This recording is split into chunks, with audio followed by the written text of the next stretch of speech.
Well, this was a large overtaking.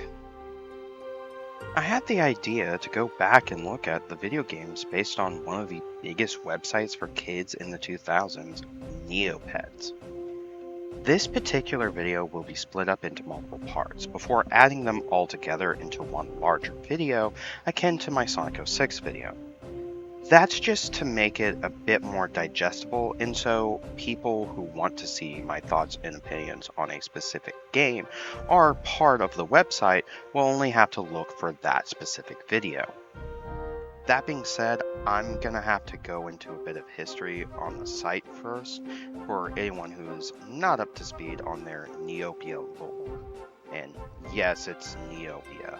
That's the world that Neopets takes place in. Neopets itself celebrated its 25th anniversary last year, and while I haven't entirely been on the site since the beginning, over the years I have definitely come back to it, mostly for nostalgic reasons. Though some of my favorite games are no longer on the site, what with the destruction of Flash. I remember making multiple accounts because I was a dumb kid and would forget about the site and all my login info for a while. I've since made a new account in the past year and have been slowly falling down the entire Neopets rabbit hole. Oh yes, Neopets is still a thing. Last year they celebrated their 25th anniversary and held multiple events. But that's not the focus of this large project. The focus is on the fact that over the quarter century that the site has been available, there have been a few video games that have been based on the franchise. And the first game ever that was released based on the series was the Darkest Faerie. Unless you want to get into semantics and talk about flip phone mobile games, but for sake of argument, the first major game is the Darkest Faerie. That being said, I'm going to go into the history of the site quickly in order to provide context. After that, I do want to talk a bit about the development history as well. It is a bit interesting. If you just want to skip to the game itself, skip to the time on screen or follow the chapters I will try and include. Or if you're watching this individual video and don't want to hear about the history or development, just skip to another video. For everyone else, let's get into it. First things first, I know that Neopets was a huge thing back in the 2000s, but it hasn't really been able to be as big as it was back in its heyday.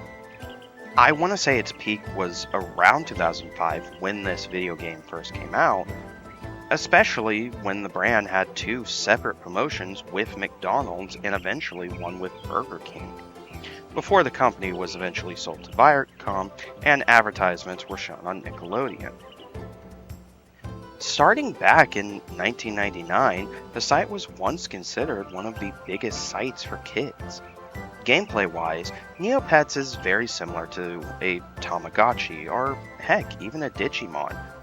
However, unlike Tamagotchi, it does have many extra bells and whistles, like the Battle Dome, which is an arena where you can have your Neopets fight other Neopets or characters from along the site. It's done in a pseudo-Pokemon style, though you can equip your Neopet with different weapons and gear to make them stronger or their attacks more effective. Plus, there are the site's mini games that feature characters made to expand on the site's lore or to tie in with a larger plot that was going on at the time.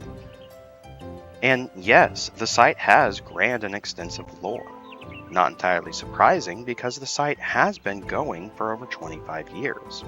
I'm not at all surprised when people think that the site shut down years ago, though part of that is because with Flash being a major component of the site in its earlier days, and Adobe Flash no longer really being a thing outside of emulation, it does make it a bit challenging for the site to still be as big as it once was. And yeah, the site isn't really as grand as it was back in its heyday with the removal of Adobe Flash, but it still has a bit of charm. And while not every game works, most of the big ones are still around. Something that did surprise me when looking into the multiple games that have been released over the franchise is the fact that they are considered canon to the larger story of the site, or even multiple plots that have happened since the game's releases. A few of the games even link to the site and give you special rewards if you were to enter codes that you get by playing the game. Unfortunately, to my knowledge, these codes no longer work. But I am happy to see Torment or Roberta, the characters from Darkest Faerie, get referenced. In fact, in the most recent plotline, The Void Within, they had both Roberta and Torment, at least I think it's supposed to be Torment, get referenced in the story. Granted, this is more of this is what they're doing after the events of Darkest Faerie, which would have been about 20 years ago at the time of that plot. Hell, the site has even referenced some of the cut characters from the earlier version of the game. Funnily enough, the game wasn't always intended for the PlayStation 2. It's not entirely to say that the game was hit with development hell like some projects. As far as I can tell, it's quite the opposite. The game was originally intended for the PlayStation 1, but it wasn't like that version was meant for closer to the launch of the site or something. That being said, a funny aside I remember seeing or hearing somewhere is that the original intent for Neopets was for the site to be a place to expand on the lore of a larger game, but I haven't been able to confirm that anywhere. Mostly bringing this up because the story feels like it would explain why there would be a PlayStation version of the Darkest Faerie. However, this PlayStation 1 version was revealed back in early 2003, when the PlayStation 1 was far past its prime and the PlayStation 2 would have been out for at least 2 years.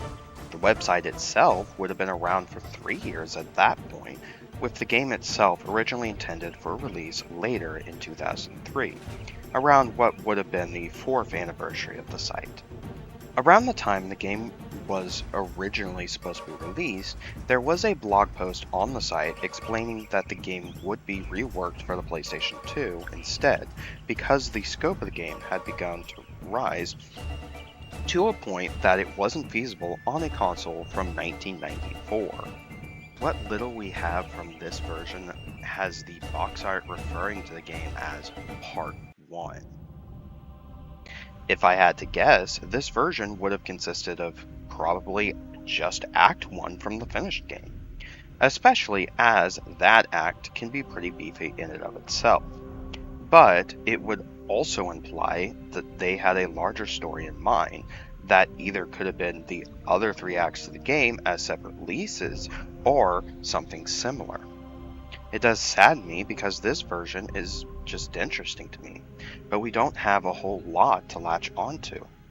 It wasn't even developed by the same development team. Originally, the Code Monkeys, developers of hit games like Goofy's Funhouse and Garfield 2004, were supposed to make the game. But when the game was restarted on the PlayStation 2, the PlayStation 1 version was effectively cancelled.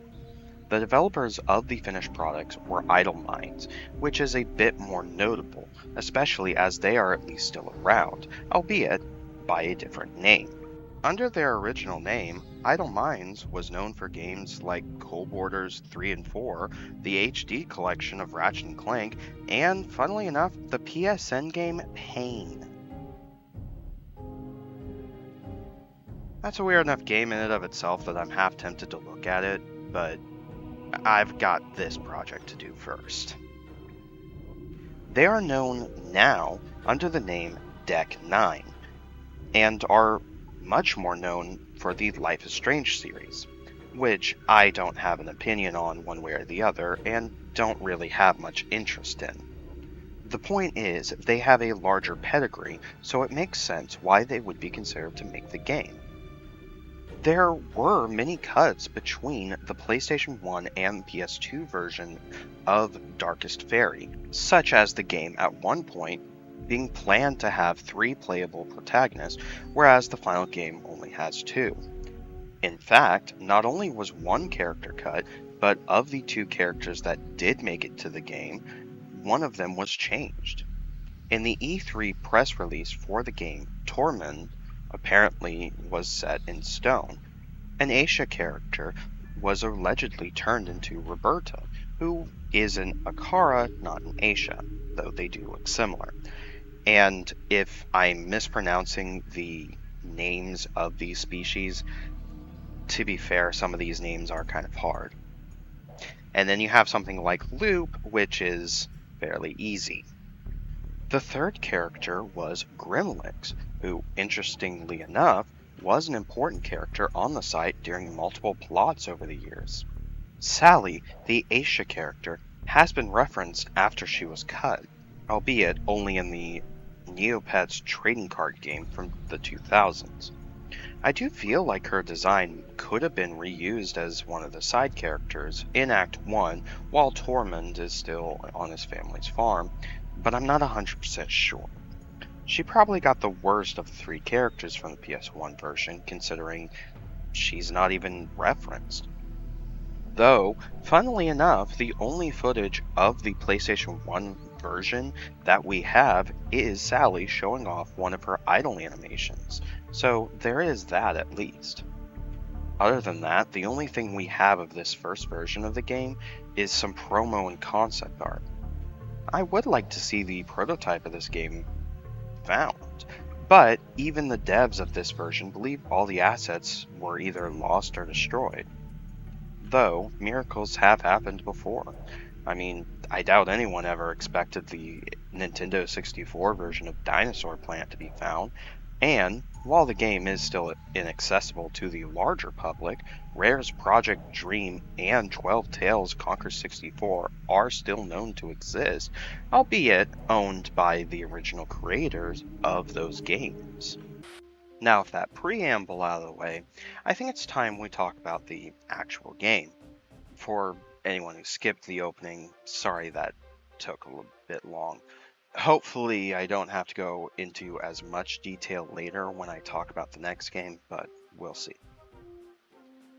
The game opens with Tormund, a Loop character, at his family's farm, sparring with his younger sister. As he is kicking the ass of a first grader, he ends up laying out these small horse-like creatures called Winnies. And yes, Neopets, who themselves are virtual pets, can have pets. These are called PetPets, and while they're not included in this game, these PetPets can also have pets. It's pets all the way down. I'm not going to go into much detail about the PetPets until next game, considering that one is more focused on them. For now, just know this game does have them either as enemies or to help you temporarily. These Winnies are not really helpful to us outside of helping us get to terms with the controls. This whole opening section is mostly just for teaching you the ropes, including pushing blocks and using ladders, so you can grab an item that Tor's father needs.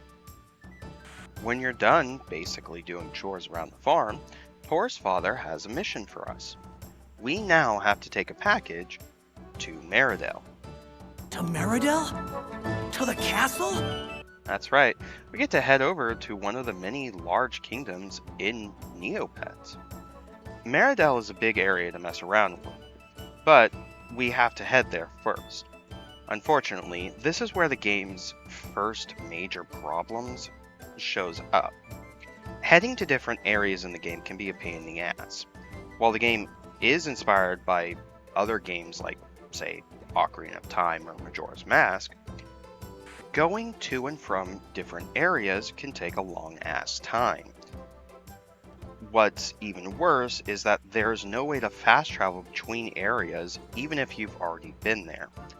At least in Ocarina of Time and Majora's Mask case, you have ways to teleport to an area as long as you've been there before, or in Ocarina of Time's case, have learned the song for that area. You would think there would be a way to teleport between areas, or even save points. Oh yeah, this game also uses save points akin to classic RPGs. It's not something I mind, but it would be nice if I could teleport between them as long as I have been to one before, especially as there aren't really any checkpoints in this game, so if you die, you have to return to the last save point you saved at, which in some cases could end up being hours away from where you actually are. At least there are things to do between the farm and Meridale, so it does make backtracking a little less annoying. But it doesn't stop it from being tedious. There's an entire cave off to the side that I genuinely entered while doing a different quest and fought a group of bandits. While I was annoyed with the backtracking, there was at least something for me to explore and see when I was lost. In my case, while playing through Act 1 of the game though, I didn't have the game's manual. In any other case, that wouldn't be as big a deal as I could manage, but the manual does include the game's map that shows you each area of Neopia that is available in this game. The game itself does have a map built in, however, it will only show you the area you are currently in, or if you are taking track of a quest you're on, it will show you the area required for that quest, without really telling you how to get there. Thankfully, the map is almost one-to-one the same as the actual site, albeit only a section that would be of the full world. I will praise this part of the game as the developers clearly did their homework. They did take some liberties with some aspects, such as turning the race of Ixie, who are goat-like creatures, into centaur-like creatures.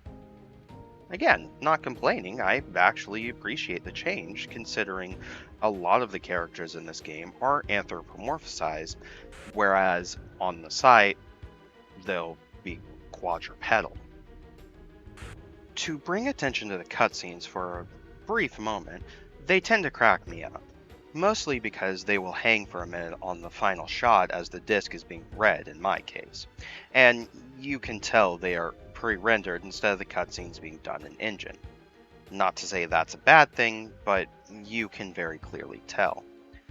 Especially as the game will have moments where the characters will be talking, but it will have text boxes with little animations from the characters.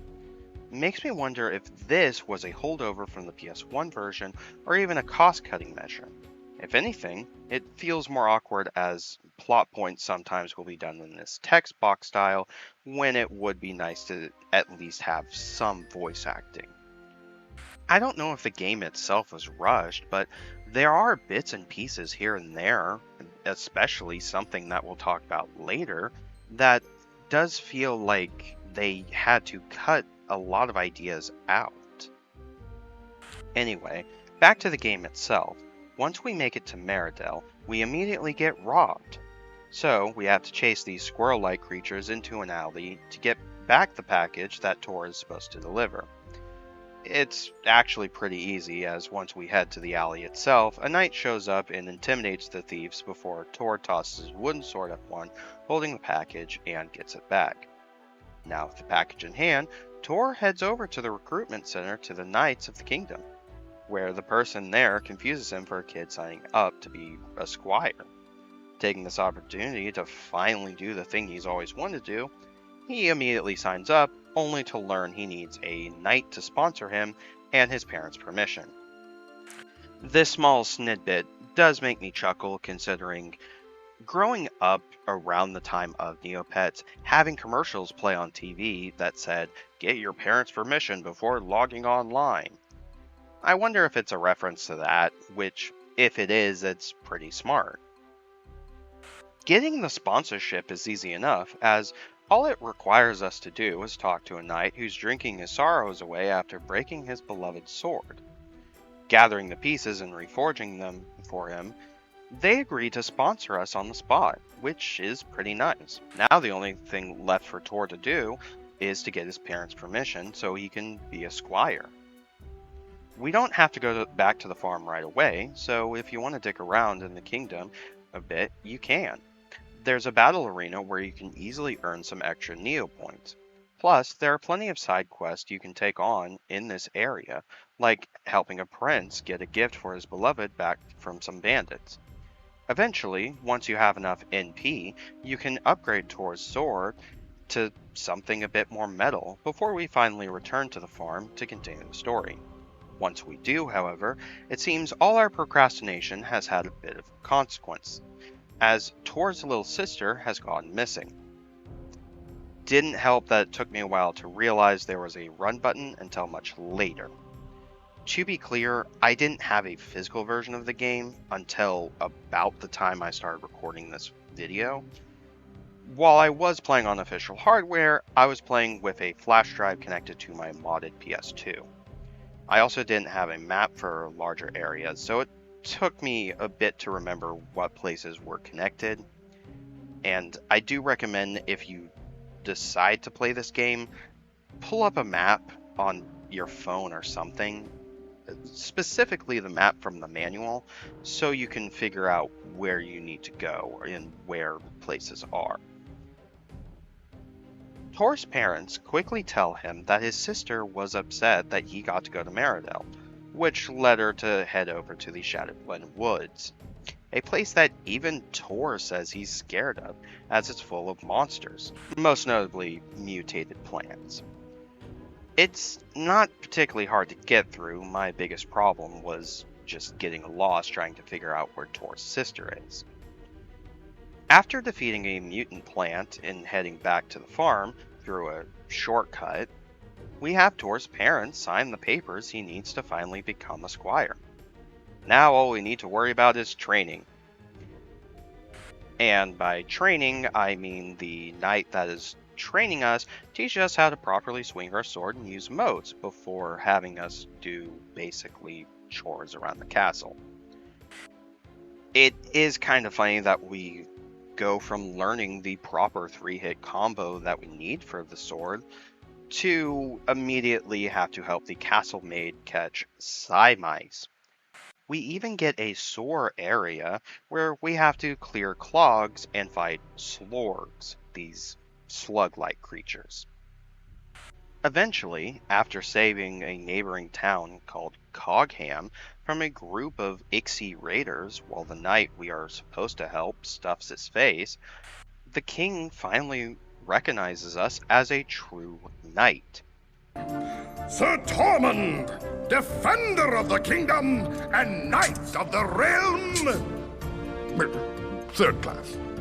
It only took us several hours to get here, but it's worth it, as this is where the story truly begins. Our first official mission as a knight is to help other knights who went to help Illison in her glade. For a bit of context, Illison, one of the fairies, are some of the most powerful beings in Neopets. In a way, think of them as a pantheon or gods. At Illison's glade, we find the other knights who have been captured and put in cages by what seems to be wereloops. So, not only does this game use actual Neopets, but at least in the case of these, they use variants of the different animals. It would be interesting to see how a modern take on this would be, with there being many more pets added to the site since 2005. In fact, we're getting a new one this year called the Varwolf, which looks like a cross between a wolf and a bat. It is really adorable, and I want several. While in Illison's glade, once we save the other knights, we take an elevator up to the higher decks to help the fairy herself, as a wereloop leader seemingly is keeping her hostage. Once we fight a boss and try to save Illison, Tor goes to see if she's okay, only for her to almost immediately fall under the influence of the Darkest Faerie. This doesn't entirely come out of nowhere.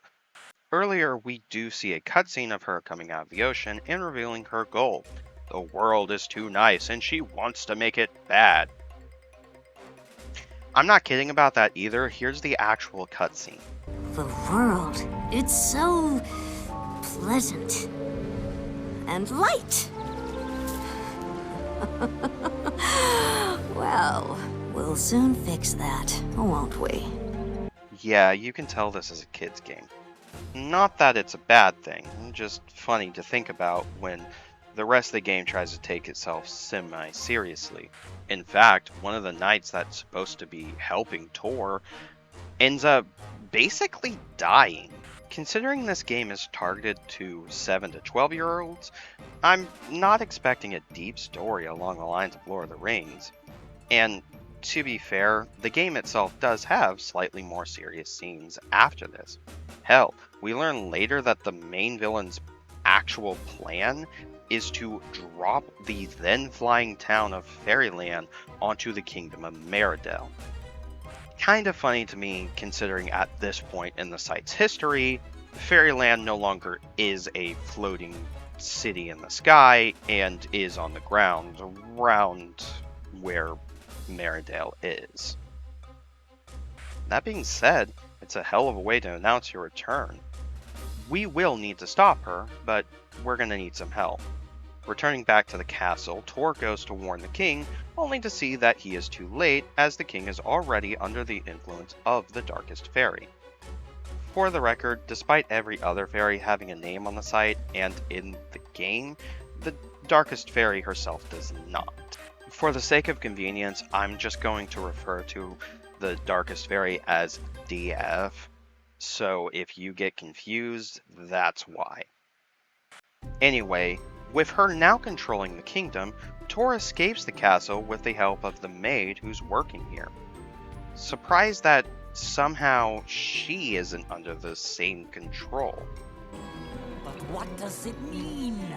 Escaping through the castle sewers, Tor drifts off on a piece of driftwood as Act 1 ends. We won't return back to him until around Act 3, but luckily we don't have long to wait. Unfortunately, that does mean that Roberta, the second playable character in this game, has a significantly shorter act as opposed to Tor's. Granted, we start the game with Tor, and part of that is having to get to grips with the game's controls and mechanics. Whereas once we get to Act 2, it's implied that you would know what to do. All that considered, Roberta's solo act can easily be finished within an hour. She starts the game in Fairyland with her mentor on a diplomatic mission. I don't remember her mentor's name, nor really the names of many of the other characters, especially because they're mostly in this game and don't serve a purpose on the website outside of being referenced because they were tied to this game. Hell, it took me looking into the development and cut content of this game to remember that Tor's father is named Herbert and his mom is Patricia. Part of that is me just filing away the parts of the plot that are important in the back of my brain and forgetting the details that aren't as important. In fact, I know the kings of the two major kingdoms have names and are a thing of the site, but all I remember is that one is the grumpy old king and the other is the wise old king. That's not even me being completely forgetful or not caring about the names, as this is how they're referred to on the site itself, though they do have proper names. It's a funny little side thing that you can do where telling the grumpy king a joke will give you the chance to get an item or even Neopoints if you can get him to chuckle. And the same thing goes for the wise old king. However, instead of a joke, you try and tell him something smart. I don't really do it, but it's kind of like a game of Mad Libs. Granted, it doesn't matter what you put, it's random every time, but it's still fun. Back to the game itself, Roberta is here to warn the main fairy, Fiora, of the dark clouds that are gathering around Neopia. Fiora agrees to look into it, but later that night, she is captured by DF, with everyone in Fairyland now falling under her control as well, including Roberta's mentor. One second, I'm gonna look up his name.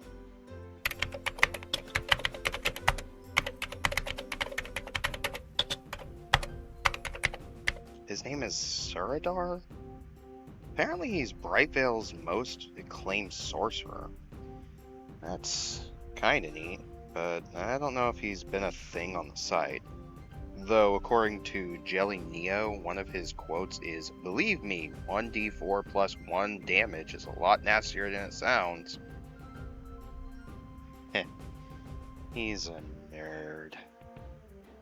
Anyway, Roberta flees Fairyland before DF can catch her, but in the process, she's knocked off of her Pegasus and sent down to the land below. Also, yes, I know that it's not a Pegasus, it's referred to as a Uni. Trust me, I don't care. Thankfully, she easily survives this, somehow, and meets Tormund as he washes ashore onto the beaches near Brightvale. No idea if Roberta's act takes place around the same time as Tor's ends or right after, but the former would mean that Tor was only adrift for maybe a few hours, whereas the latter would have had Tor adrift for at least a day or so. Not really that it's important right now, considering the two are suddenly attacked by DF's minions. Quickly fighting these fairly easy goons, Roberta notices that Tormund is wearing an amulet that looks remarkably similar to one an Aisha gave her as she was trying to escape Fairyland. Tormund was given the same after saving a beggar and was told to never take it off. For some reason, these charms have the ability to ward off whatever effects that DF has put on the rest of the kingdom. Figuring that they work well together, they decide to team up and warn Roberta's uncle, the King of Brightvale, and try and find a way to seal the Darkest Faerie again. From here, the game greatly opens up. While you are railroaded into going to Brightvale and telling the king of what happened, while also searching the library for how to seal DF again, you have full reign afterwards to go around the entire chunk of Neopia the game takes place in. The only place that you don't currently have access to is Meridel, as the bridge between it and Brightvale has been destroyed, and even when that bridge is fixed, you will have to get specific items to get back into the city. But, all intents and purposes, other than that, you can go anywhere and stop one of the bosses in the different areas to rid that area of the dark clouds that the Darkest Faerie has cast over that land. This is also where the game's story felt like it took more of a back seat to me. Not that this section doesn't have a story, but the main goal here is to find the wand that was used to seal the Darkest Faerie 1,000 years ago. We are told almost immediately that this wand is in the Meridel treasure vault, and that you would think that would be our major goal. But, for one thing, the vault is deep underground. The other thing is, we don't currently have access to Meridel. We first are going to need to get Illison's charm from the Wereloop leader, and we'll also have to find someone to fix the bridge. Luckily, these things aren't hard to do, but it can take some time. To fix the bridge, we need to head over to the Bogshot Swamp to help them cure an illness that has taken over the town. This is also where we learn that defeating the bosses in each area will dispel the dark clouds. Once we free the town and get someone to help fix the bridge between Meridel and Brightvale, you can head over to Meridel. I, on the other hand, decide to take a quick detour over to Market Town, which, as far as I can tell, exists only in this game. Though, it probably is supposed to represent the Neopia Plaza that is on the site. Honestly, I wouldn't be able to tell. The other two areas that, for my knowledge, are exclusive to this game do seem to be inspired by other areas, such as the Wereloop Woods, being seemingly inspired by the Haunted Woods, which is a Halloween-themed area on the site. And to my knowledge, the Bogshot Swamp is something that exists on the site, even if we don't have access to it.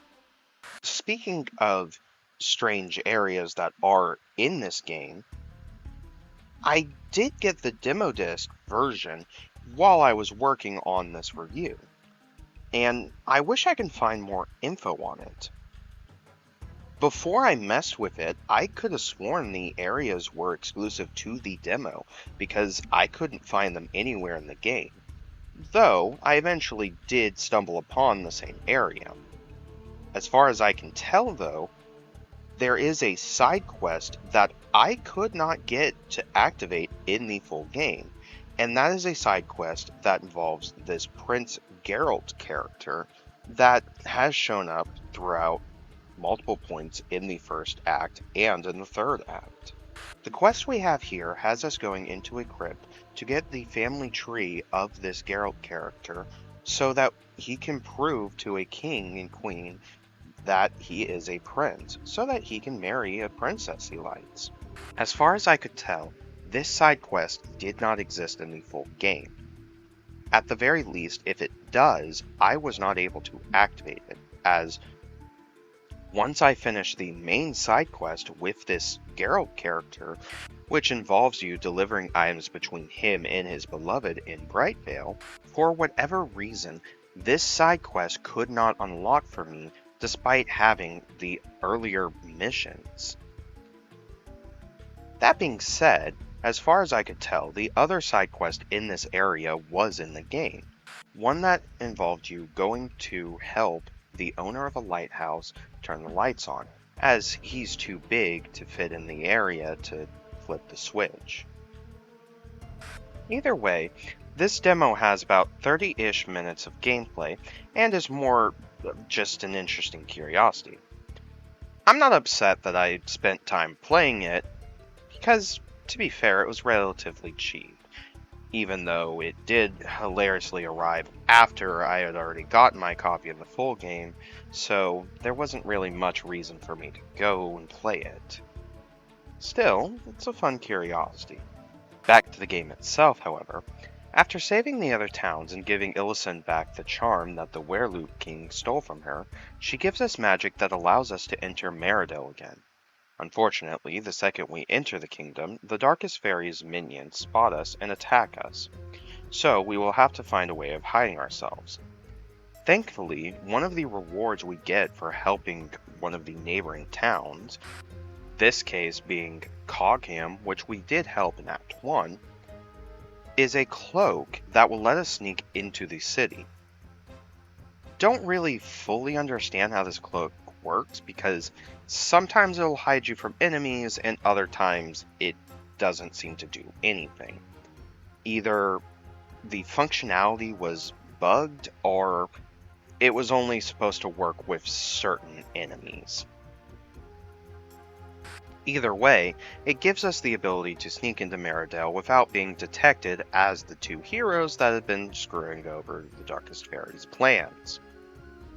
Hilariously enough, I forgot to add this into the script, so this is mostly ad-libbed, but the Darkest Faerie also sends an assassin after both Tor and Roberta, and he's gotta be one of the most incompetent assassins, because he'll just show up and either spawn enemies or quickly get his ass handed to him by two, I want to say 20-year-olds?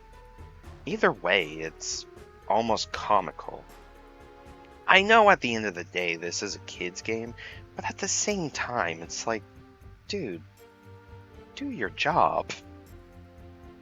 Anyway, we bribed some thieves to help us break into the Meridel vaults that happen to be under the sewers of the kingdom, and quickly make our way over to the resting place of Fiora's wand, which apparently is the only thing capable of sealing the Darkest Faerie away. Funnily enough, this is where I ended up running into a weird glitch that spawned me outside of the map. I do know that if you know what you're doing here, you can glitch yourself into a cut area of the game, referred to as the Ancient Castle Spires. While I wasn't able to get there, I did want to mention this other glitch that happened to me, as I was supposed to fall into lava and get an instant game over, but instead ended up just outside of the map for a good 3 minutes while I wandered around trying to figure out what to do and if I had to just bite the bullet and reset the save. Luckily, I was able to get back, just was a bit of a pain. After running through this underground section, including a sewer and crypt area, we finally arrive at the Meridell treasure vault. Here, we get Fiora's wand, which she gifted the King of Meridell 1,000 years ago. Unfortunately, down here is also a large skeleton drake that more or less is guarding the place. It shoots out beams of fire and ice at you, kind of like the Twin Rova from Ocarina of Time. But you don't really have to worry about the elements. Just put up your shield and reflect the beam and hit them while they're stunned.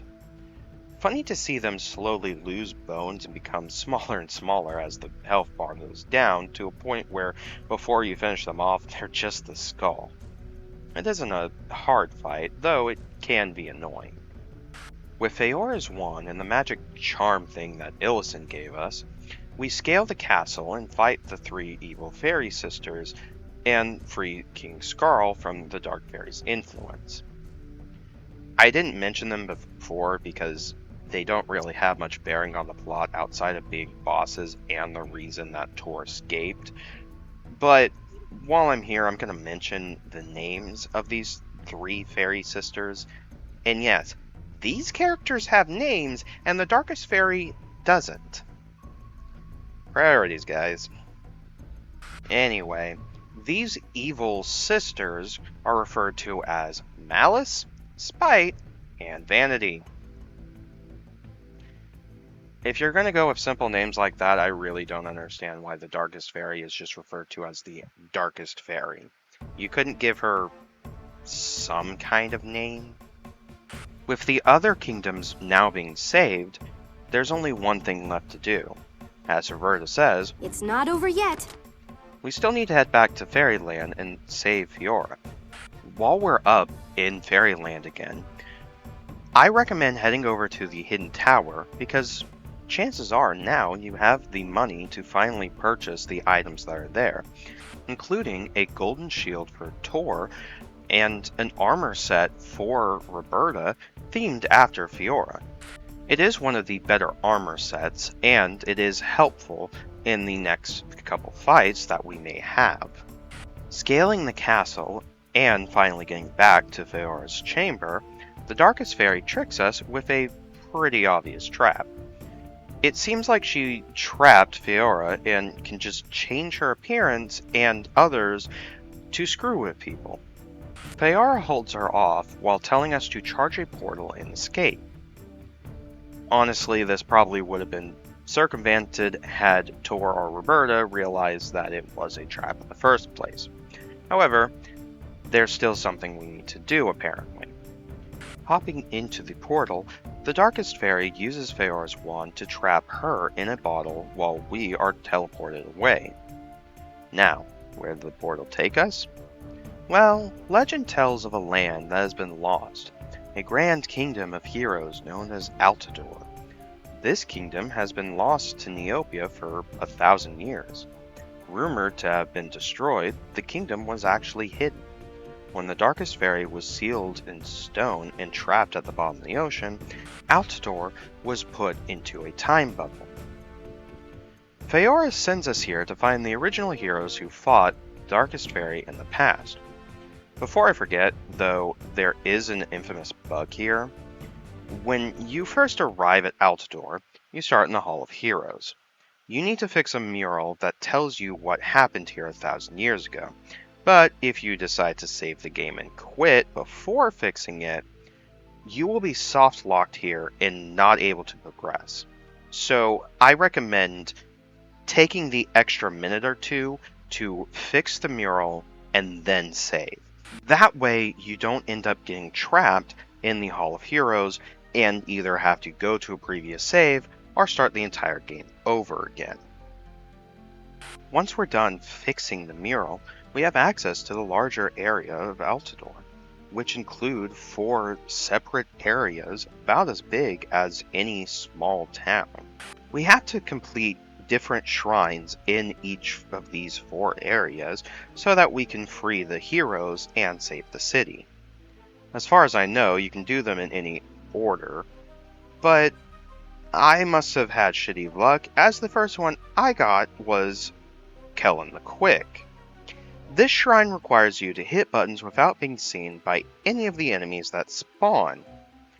The first few of these are easy enough, but I'm convinced that this last one is completely down to whether the game decides to favor you that night. Unfortunately, my recording of doing this part of the shrine got deleted, so for sake of context, I'm gonna refer you guys over to Nitrorad's review of the game, where he shows off this section and gives tips of how to actually get past it.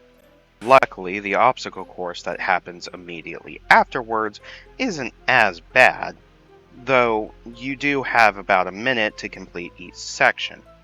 Luckily here, if you fail, you don't have to do the entire obstacle course over, as each character has 3 sections to themselves. Once you finish a section, it moves on to the next character and sort of checkpoints you at the beginning of that current section.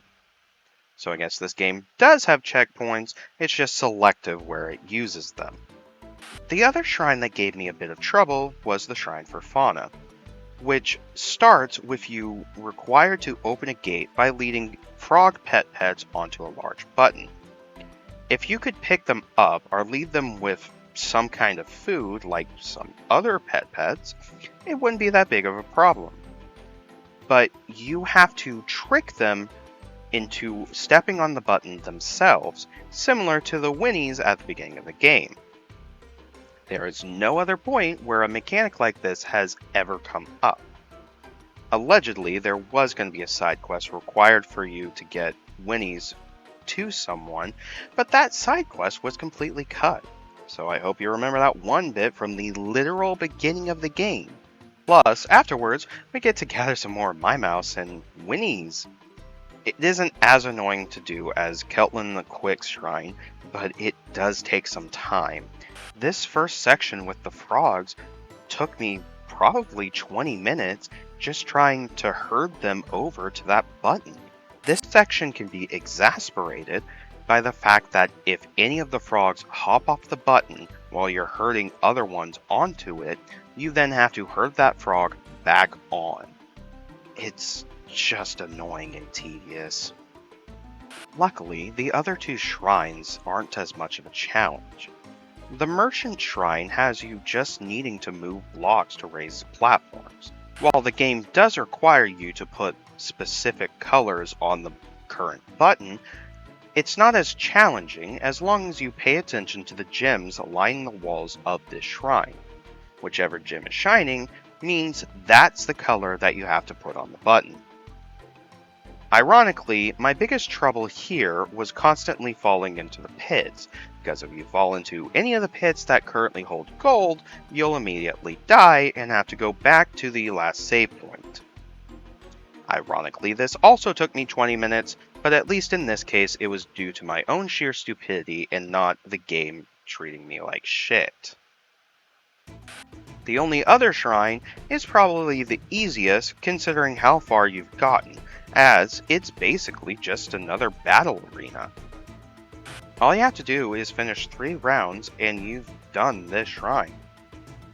As far as I know, you can also come back and do more challenges, but at this point I just want to finish the game. With all the other shrines finished, there's still one more hero that we have to save. That is Jordania? Don't really know how to pronounce it.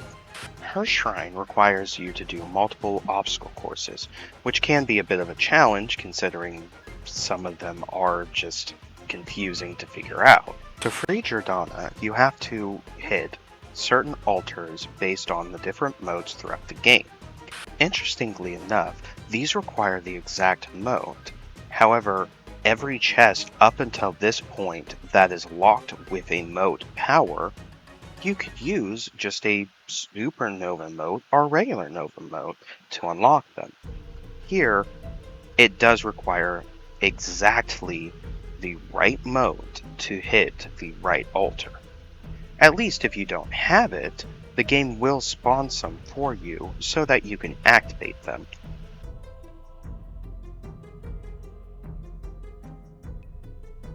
There are also enemies here, but they're not really much of a challenge. Just ignore them and hit the altars, and you'll be done. Once all the heroes are finally free, Jordana activates the warp to send us back to finish off the Darkest Faerie with a new version of the necklace that sealed her in stone 1,000 years ago. I guess if it worked the first time, it'll work this time, but frankly, I would have tried something a bit more permanent. Though, I guess the reason the necklace fell off DF was because it eroded away with her being under the ocean for 1,000 years. The warp sends us back to the exact moment we left, so now the only thing left to do is fight the Darkest Faerie. And we better hurry because we have 3 minutes before Fairyland crashes into Meridell. You get a unique cutscene if you end up taking too long, which reminds me a bit of Majora's Mask, albeit it cuts before any drastic thing actually happens. The boss itself isn't terrible, but it took me a bit to get it. Starting with Tor, you have to reflect the magic she shoots at you. This requires you to time it perfectly, as if you just keep your shield up, it'll spawn a minion instead of reflecting back at her.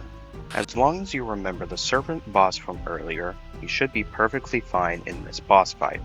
However, I also hope that you remember the combo to properly use the sword, as if you just hit it wildly, it won't be as effective. Once you switch to Roberta, though, you can just keep spamming the attack button until she comes down from flying around the room and spawning minions.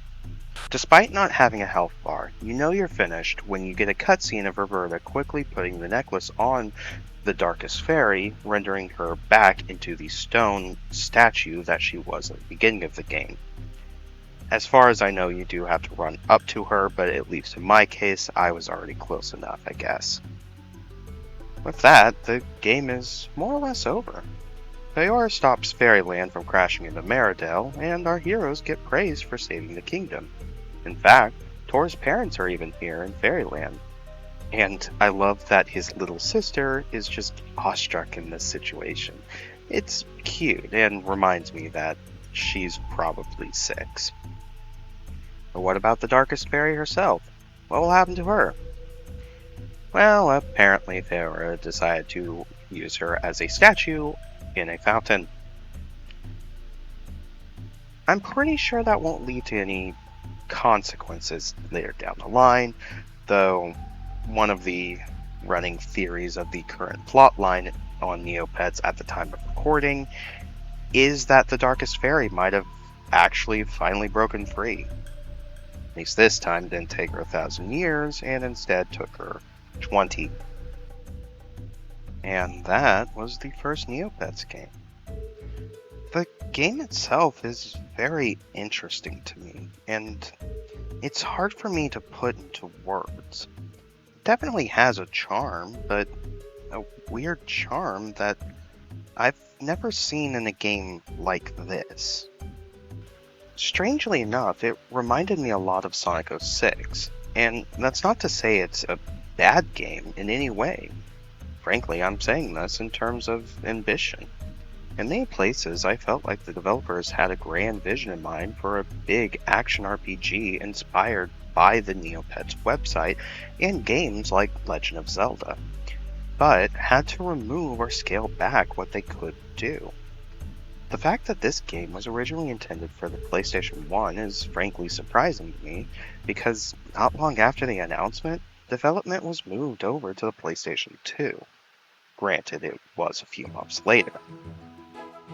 Even then, there were cuts to the game, including a flying enemy that was removed, and 2 areas of the game. One of which seems to have been planned for the section where you're exploring under Meridell Castle. The other is a section of Faora's castle in Fairyland, which, as far as we know, could have just been reused for 2 entirely separate sections in the finished game. On top of that, there are even a few quests that cut as well. I alluded to the Winnie capturing quest, but there are items left in for a quest centered around delivering invitations to a party to different NPCs. Plus, again, as far as I know, the quest to help the Geralt character actually find his family tree in his family's crypt, I wasn't able to access in the full game. It does make me wonder what the game would be like if it was delayed a bit to finish up some of these sections, or even if the devs moved it up one more system to the PlayStation 3.